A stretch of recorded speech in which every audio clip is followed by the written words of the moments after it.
జక్కయ్య పొట్టిగా ఉండి జనుల గుంపులు కూడి ఉండటం వలన చూడలేకపోయాను. యేసు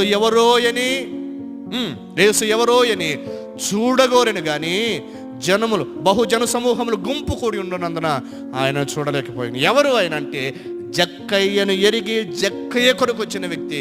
అందుకనే లూకాసు వార్త 19వ అధ్యాయము 10వ వచనం చెప్పిన మాట ఏమిటంటే, నశించిన దానిని వెదకి రక్షించుటకు మనుష్య కుమారుడు వచ్చును. ఎవరు ఆయన అంటే వెదకి రక్షించడానికి వచ్చిన రక్షకుడు.